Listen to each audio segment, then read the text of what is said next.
Bloomberg Audio Studios. Podcasts, radio, news. This is the business of sports. Sports are the greatest unscripted show on earth. The next generation of players really grew up with tech and believe in tech. Your face is your ticket. Your face is your wallet. Your face is your access to a club. These are such iconic and important buildings for businesses, for fans. COVID was one of the best things that ever happened to golf. The NFL is a bulletproof business. Racing's unique because there is absolutely no reason why we can't compete with the guys. Come on, is pro pickleball real? Are people really going to tune into this? If you're playing Moneyball with a huge bag of money, you're going to be really, really good. Bloomberg Business of Sports from Bloomberg Radio. This is the Bloomberg Business of Sports, where we explore the big money issues in the world of sports. I'm Michael Barr. And I'm Damian Sassower. We'll hear from Vanessa Perdomo later on in the show. Coming up, we'll talk with PGA golfer and three-time major winner Jordan Spieth. That's right, I said Jordan Spieth, about his annual charity youth golf event and more. 2025 is a really good year for the PGA Tour, and so I think you focus on trying to make the best product that the PGA Tour can have, and then however else it's going to, fall, it's going to fall. So we can't really control what's going on, on the live side. It seems like they're happy with where they're at, but at some point, they've shown interest in combining the game. We will also talk with the founder and CEO of Betr, a gaming and sports media company. All that is on the way on the Bloomberg Business of Sports. But first, the MLB just reached new broadcast deals valued at around $800 million with NBC Sports, ESPN, and Netflix. Here now to break it down is Bloomberg News media reporter Hannah Miller. Hannah, welcome to the Bloomberg Business of Sports. Thank you for having me. And, of course, you always have brilliant articles. And this one is on Major League Baseball and the new deals with NBC, ESPN, and Netflix. That's right. Yeah, we finally got word on what, the media deals are going to look like for MLB. Well, isn't this the first time NBC is involved in like 2 decades or maybe even more, like 25 years, yeah? Yeah, I mean, we've seen a really big push with sports, with NBC. They want a lot of content. Obviously they're already a powerhouse, but sure, they want to build out their portfolio even more, and this is just evidence of that. So how does this look? I mean, it sounds like the Home Run Derby and the opening day game go to Netflix, and then I guess ESPN has the rights to MLB.com. I mean, talk to us about, the structure of the deal. Yeah, Netflix also got the Field of Dreams game, which is really fun. Yeah. And I think that shows for them, their push further into live sports. And we've seen with them, Netflix, they don't always want to go for like a full season of a sport. They like those one-off events, those special things that you can tune into every now and then. So, this is a nice get for them. For ESPN, they're the ones that started all of this drama. Right, yeah. They opted out early of their original package. And what we see here now is they really reshaped it to their liking. So it's still the same price tag, that $550 million cost. But, we see some major differences here. And the emphasis is really on the streaming platform and kind of integrating MLB TV into ESPN's new streaming service. They're really trying to build that out, so that's a big asset for them. And then the other thing too is, they wanted these, more regional kind of feel. They wanted these local games, these local rights. So that's a good get for them too. We've heard Jimmy Pitaro, the chairman of ESPN, talk about that multiple times. Now, NBC and Peacock, we'll just call them Sunday because they're getting all the Sunday everything. games. And it's not just Major League Baseball, right? Michael Barr, I think it's NFL, NBA. Right. I think they own Sundays now in many respects. Yeah, 100%. Yeah, and we've seen also Roku. Those games from Roku have moved over now to NBC. So, yeah, Sunday's huge for them. NBA on Peacock has been going well. They've been really happy with that, and really put a lot of effort into building a great fan experience with that. But again, there's this constant issue of fragmentation, making it hard for fans to know where to go, to where to watch their favorite teams. So I think that's still something a lot of sports fans are dealing with. And Hannah and Damian, that's just what I was going to say, because as Geezer Bar, it used to be very simple. Yeah. You had 3 blasted channels, and if you had the fancy house, you got the UHF, and then you could tune into anything you want. You had a myriad. Now, I don't know where the heck to go if I want to see my local teams or anything. Well, can't you just stream it directly from MLB now? I mean, and get them all? Or is that not an option? Because I know you're right, Michael Barr. In addition to Netflix, NBC, ESPN, you also have TNT. I think they have some games. I think Fox has some games. So, yeah, as a consumer, where do you go, right? Yeah, it can make it easier, if there's that strong regional network, like, I'm a Yankees fan, so I love Yes. And, you know where to go.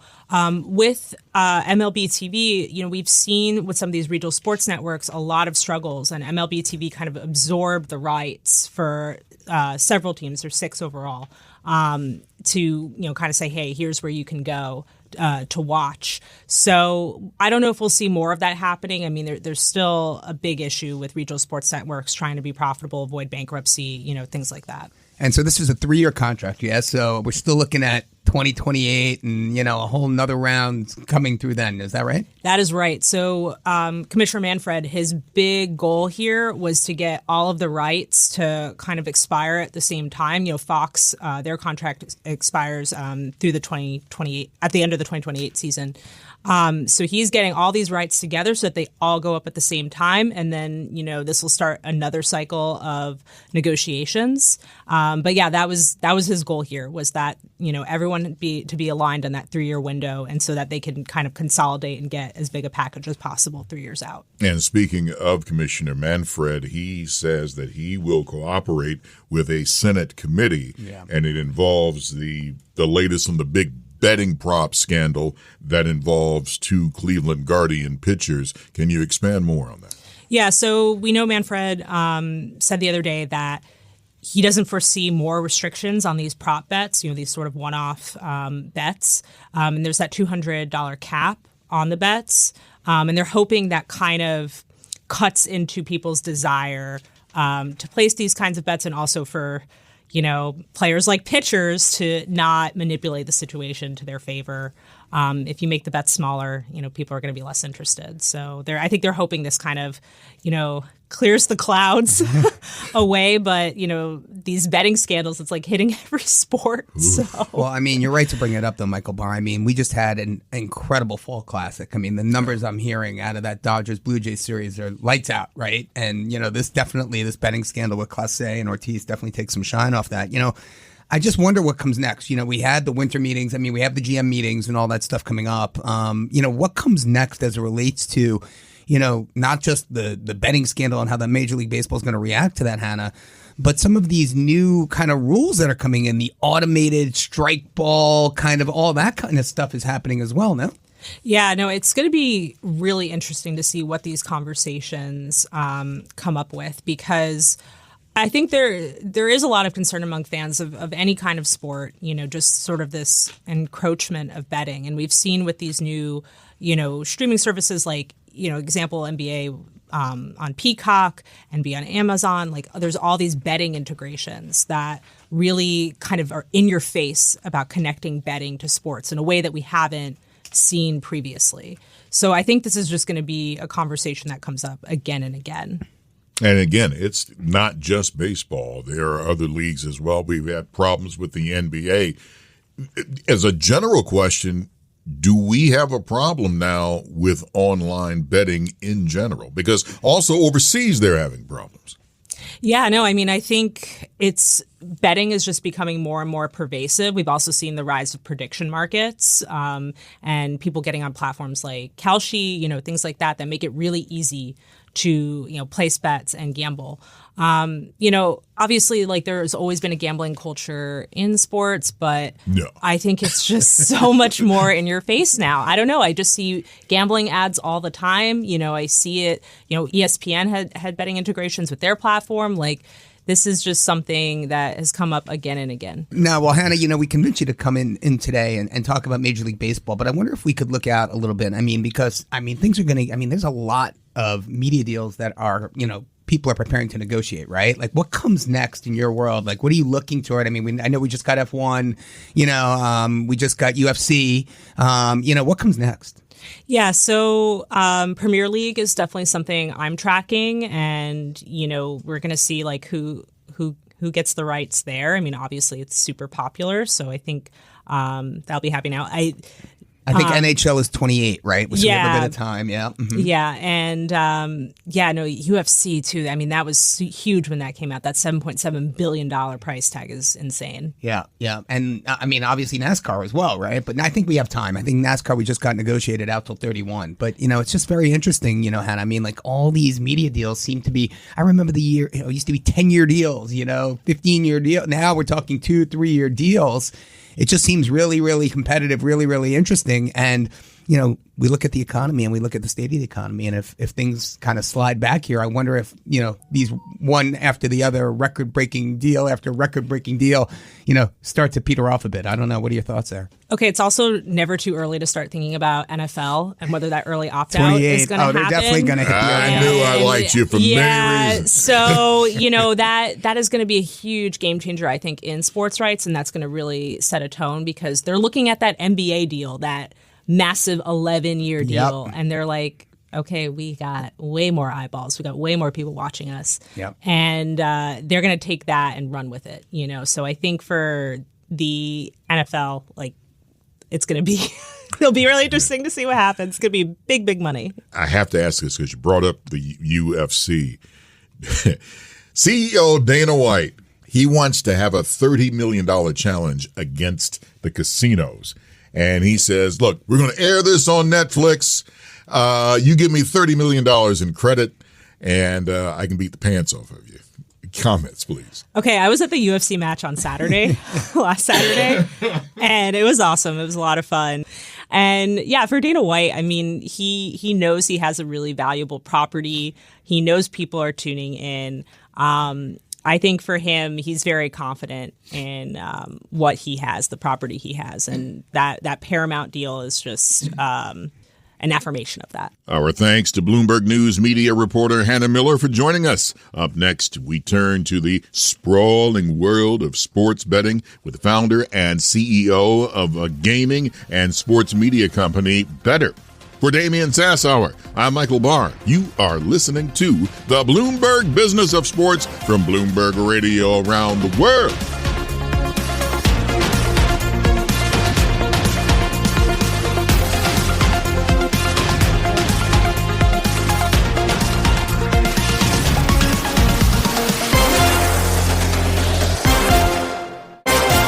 This is Bloomberg Business of Sports from Bloomberg Radio. This is the Bloomberg Business of Sports, where we explore the big money issues in the world of sports. I'm Michael Barr.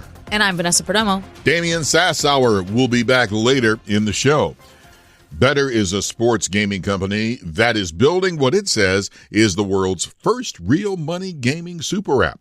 To tell us more about the company and for a check in how the sports gaming industry is navigating some of the latest headlines surrounding sports betting is Betr founder and CEO Joey Levy. Joey, welcome to the Bloomberg Business of Sports. Yeah, good to be here. Thanks for having me, guys. Now, you are the founder and CEO of Betr. And it is one of the gambling platforms that has made its debut. What is different, though, with Betr compared to other gambling platforms? Yeah, I'd say Betr is the first company in the space that's really pursuing a super app strategy across different real money gaming verticals. So we started the company about 3 years ago. We launched our initial product, Betr Picks, only about 2 years ago. So we're a pretty new company in the space. And as I said, we started with Betr Picks, but since then we've launched a couple of additional products. So we launched Betr Arcade about 2.5 months ago now. This is a skill games product where our customers are playing fun mobile games against each other, and whoever has the highest score in the game wins the stake that each of the customers puts up. And then we've also launched a social sportsbook that's currently live in 28 states, providing a pretty robust sportsbook experience for sports fans across the country. And all three of these products, Betr Picks, Betr Social Sportsbook, Betr Arcade, they're all in the same app. So, unlike some of our competitors that have a portfolio of different apps where, some major brands have as many as 7 different apps that require different, KYC and identity verification processes and have different wallets. We have everything consolidated in one app and a really seamless user experience going from one product to the next. And we don't plan on stopping at 3 products, right? We're going to launch at least 2 additional products over the next couple of quarters here.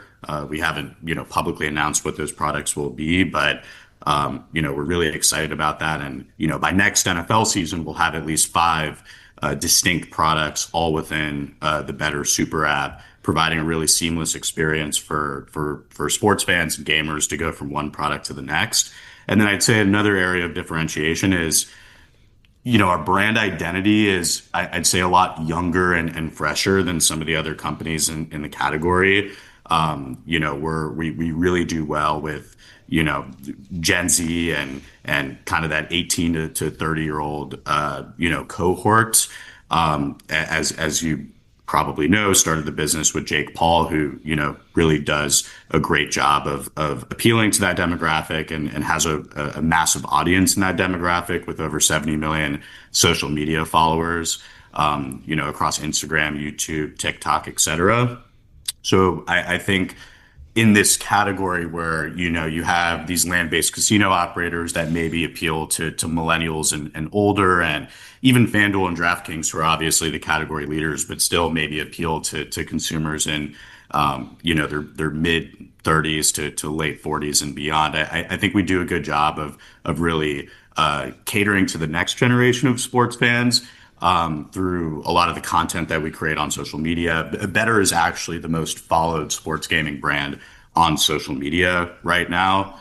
That's really enabled us to just, appeal to a pretty differentiated player demographic. So I'd say those 2 things, the super app strategy with a really seamless user experience across this one-stop shop for gaming, and a differentiated player demographic and brand identity with younger, the next generation of sports fans, if you will.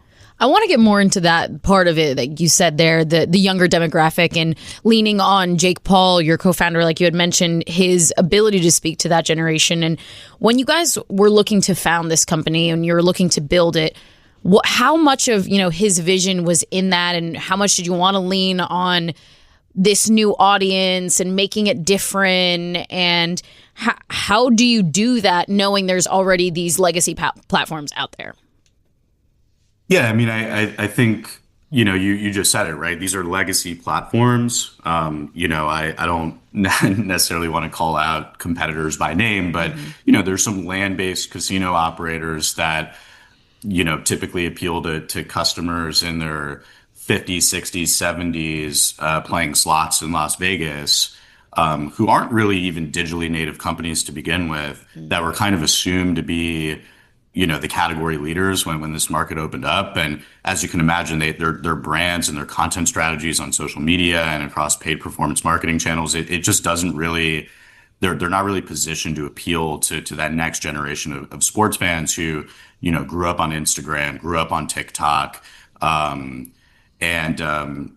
some extent, even FanDuel and DraftKings, I think they do a better job than some of these land-based casino operators, but, they kind of, got their start in the early 2010s with that hardcore fantasy sports audience. And, this was before Instagram was super mainstream. It's before TikTok even existed, right? So I think we saw a pretty massive opportunity to build a differentiated brand from the ground up that really catered to this new generation of sports fans that has grown up with Instagram, has grown up on TikTok, that's grown up, watching YouTube videos instead of, linear television. So yeah, we've had a lot of success there, and we think Betr, despite, launching our product only 2 years ago, has established itself as the real money gaming brand for this generation. The interesting thing there, too, when you're talking about building out and appealing to that audience, is you just recently partnered with the Ball brothers and have a podcast with them. But their podcast, from what I understand, that just recently launched, is not necessarily about sports gambling, and it's not about, that sort of thing. So why have that extension as well on your platform? Yeah, I think we're trying to build not just like an on-the-nose sports gaming brand or even just an on-the-nose real money gaming brand. I mean, to be clear, like, we are a real money gaming company, and, distributing that product and acquiring customers and retaining customers for that product is our principal objective. But we think there's an opportunity to build, more of a culturally relevant lifestyle brand that, is kind of, it transcends the current industry. I mean, like at a super high level, I think FanDuel and DraftKings have a combined roughly 10 million or so monthly active users, yet they're currently legal in front of at least over 100 million gambling age sports fans. And as the market matures and goes nationwide, we'll be closer to 180 million, 200 million. So my point is there's a pretty massive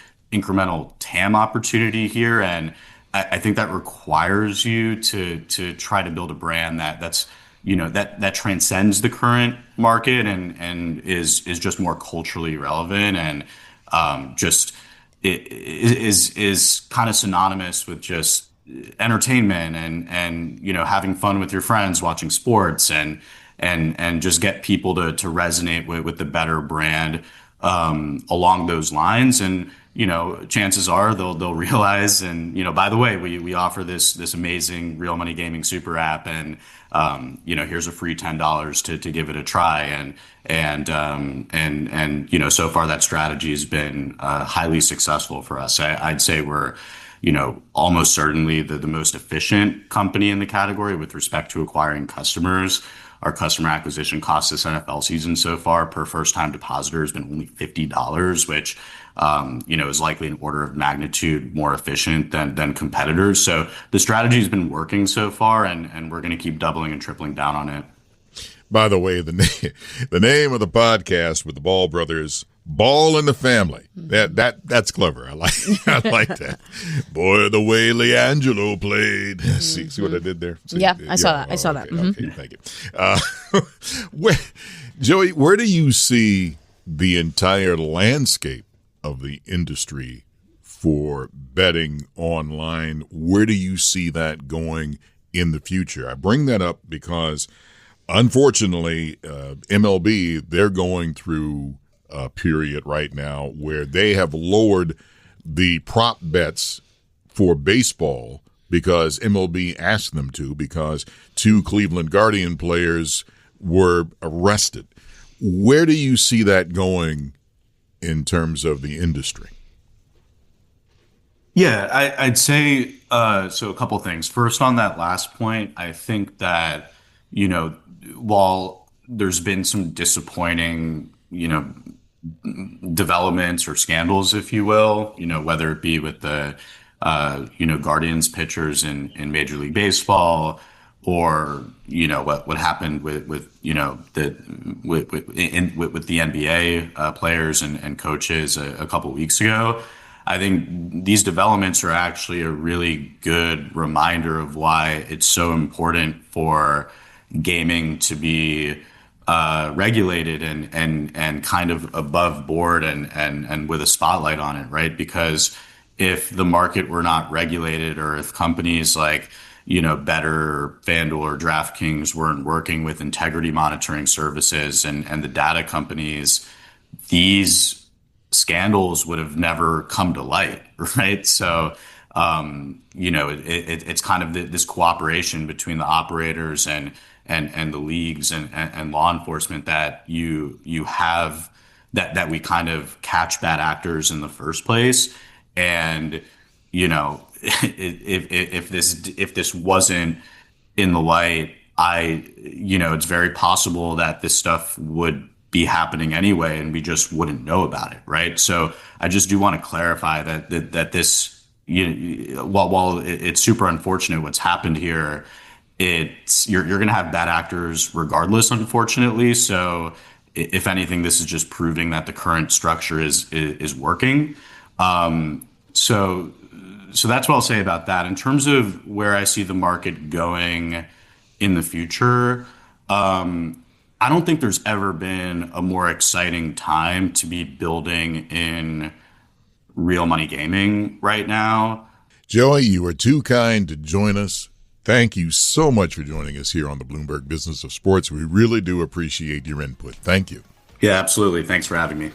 Our thanks to Joey Levy for joining us. He is the founder and CEO of Betr. Up next, we turn to golf. I said golf because Damian loves that. And we'll talk with three-time major winner Jordan Spieth. For Vanessa, Perdomo, I'm Michael Barr. You are listening to the Bloomberg Business of Sports from Bloomberg Radio around the world. This is Bloomberg Business of Sports from Bloomberg Radio. Thanks for joining us on the Bloomberg Business of Sports, where we explore the big money issues in the world of sports. I'm Michael Barr. And I'm Damian Sassower. Joining us now is golf star and three-time major winner Jordan Spieth. His foundation, the Jordan Spieth Family Foundation, recently held its second annual Crush It Up, a youth golf charity event. Jordan, welcome to the Bloomberg Business of Sports.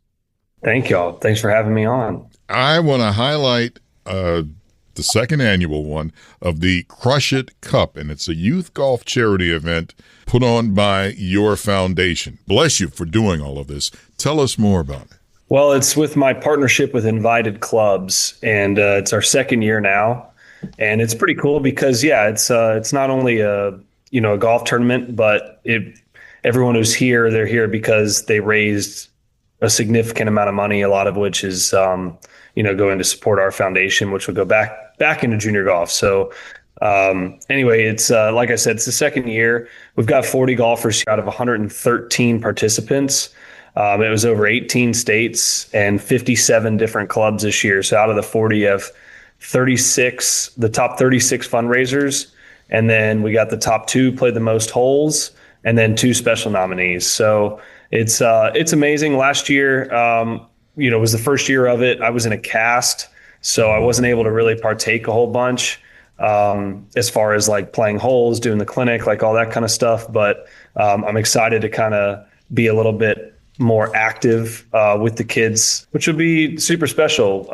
We've done both of them here in the DFW area where I live, and it's been a special partnership, and I really appreciate Invited using their platform to help kind of tap back into our foundation. And the fall's a really fun time for us to be more at home, where we can do things like this and get more involved within, our charitable work. Hear, hear. And when you're looking at this year, like you said, being able to get out there with the golfers and really interact in a way that you weren't able to last year, playing with them, tell us more about how you being there is super beneficial, because it's not just them having the experience on the course, but it's lessons and it's all of the different experiences, more skills, and having you there. How does that feel, connecting with them on that level? Well, they're all amazing players in their own rights, and they come from, like I said, 18 different states. So they're from the corners of the country, and I remember that from last year. I think where it's they all know what they're doing. So as far as the golf stuff goes, there's everybody's kind of got they're great players, but it's funny because they're never short on questions, and it doesn't necessarily have anything to do with golf. Sometimes it does, sometimes it doesn't. It's I'll probably get asked about Happy Gilmore. I'll probably get asked about, if I've ever been to, someplace around where they live, something like that. It's just, they're kids, and it's fun to be a kid for a day. And I was with them every step of the way last year, but I wasn't able to hit any shots. So they're getting better and better, younger and younger. I was going to ask you about Happy Gilmore, but I changed my mind. Well, Michael Barr knows this, Jordan. I'm sort of a super fan. I feel like you and I could be really close friends someday. But what really impresses me about you is your younger sister Ellie, my daughter Emma, they're cut from the same cloth. You know what I mean by that? And all you've done for special needs for children. I mean, you have 3 young children now, I believe. Sammy, Sophie, and Sully, all with the first, and go figures. Sully Spieth, right? Jordan, talk to us a little bit about the impact Ellie's had on your career, on your life, on your family, and on your young children. Well, I think first and foremost perspective, especially in kind of the the bubble of being a professional athlete or even just growing up, along that path, right? Is just perspective on really where, what's really important in life, right? And family first. It's just a daily reminder of what a lot of families are. And as you mentioned, I mean, my little sister has special needs. So she's 7 years younger than me. So my brother's 18 months younger than me. So we were kind of very much bigger, older brothers that, at times you're taking parental roles in that because our sister, stayed young for a long time, as kids with special needs do. So I think it's certainly helped as a parent, your patience level, stuff like that I don't have outside of being a parent.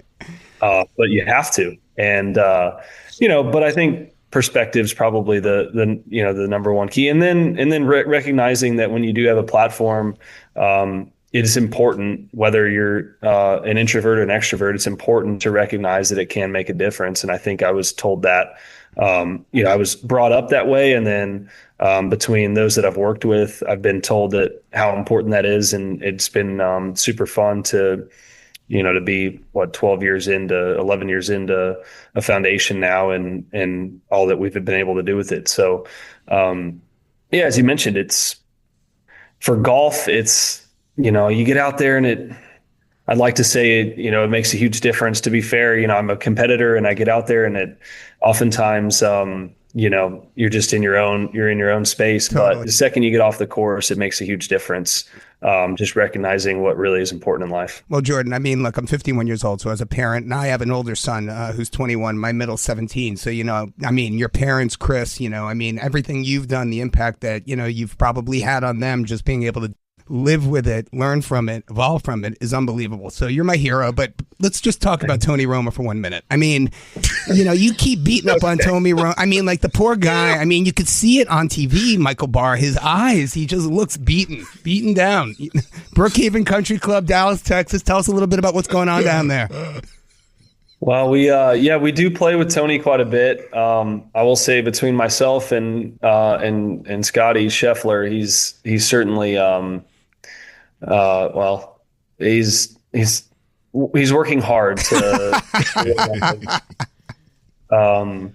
but he's a really good player. It's fun games we've been playing for years now. And he's healthy. He's healthier than when he was in the NFL. He's kind of, it's maybe a little bit easier on his body. But yeah, he's a great player. And if you see some wear and tear, it probably was a rough week on the course if it looks that way on Sunday. But down here, so I grew up, what's interesting about this event, Invited, as I mentioned, my partnership with Invited, but I grew up at an Invited club at Brookhaven Country Club, like you just mentioned. And that's where I learned the game. So it was almost like we were always going to try to figure out a way to work together. And finally we did. And it's kind of cool to do it this way, where you're bringing people in from, invited clubs where they're trying to be more inclusive while still being top-notch opportunities for kids to learn to play the game, and then to do it in teach them kind of charitable work within everything else that golf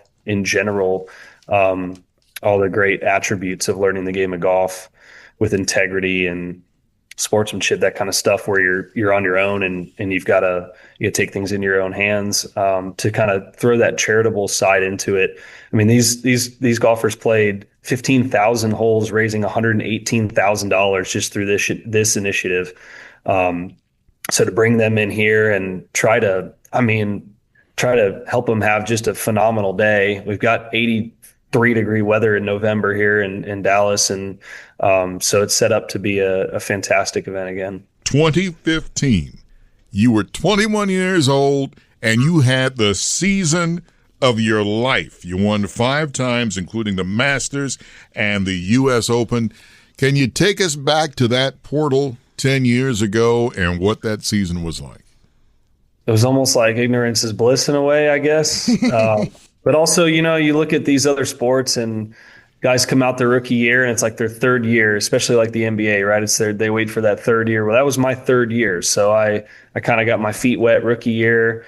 I had a chance, knocked on the door my second year, had a chance to win the Masters and the Players and just barely fell short. And you just kind of learn from those experiences. And you're still kind of, all I was doing was golf, waking up, golfing, going to bed. And so then I came out and let it run that year for sure. I had some nice momentum going into the Masters. And then obviously that was kind of the big opening there where everything kind of took off from there. So I'd won earlier in the season. Then I came on 2 back-to-back runner-ups and then went and, took the lead the first round and kept the lead the entire way. So that was a special week. And then, rode it into the U.S. Open. And from there, it almost seemed like everything was a little bit easier. It was kind of getting over that first hump and at the Masters. And it was a special season for sure. And feeling like, I've got opportunities to go on runs like that again. And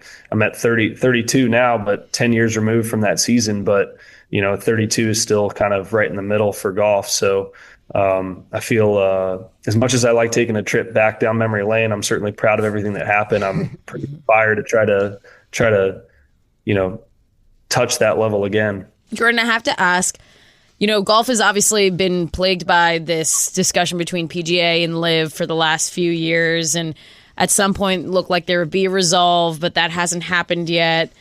Do you still think that's something that is going to happen, or is it just, it seems like everyone's happy running with their own entity as it is right now? Seems like both. I mean, everyone's kind of running at their own pace. It looked like at some point that 2026 was going to start, back to some form of a unification of it. And turns out, I guess, I'm not as involved as I was.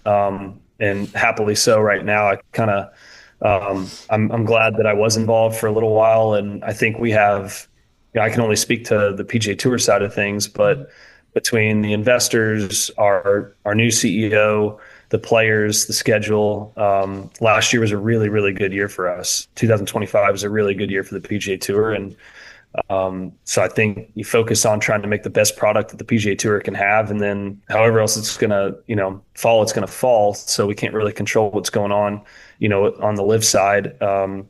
It seems like they're happy with where they're at, but at some point, they've showed interest in combining the games. So, do you think a unification would be helpful for the sport? I mean, it seems that way when I think absolutely. But under the correct terms, under the right way to bring it back together, because it wasn't that long ago. It was. Right. So, well, I have never seen Damian come in the studio early. And when they said that we're going to talk to Jordan Spieth, Damian was like, "Whoa, let me get my shoes." And it's like, "Come on in." Don't be fooled, Jordan. I come in early for it now. 50% of the time. Our thanks to Jordan Spieth for taking the time for us. And that does it for this edition of the Bloomberg Business of Sports. For my colleagues, Damian Sassower and Vanessa Perdomo, I'm Michael Barr. Tune in again next week for the latest on the stories moving big money in the world of sports. And don't forget to catch our podcast on all your podcast platforms. Yeah, you're listening to the Bloomberg Business of Sports from Bloomberg Radio around the world.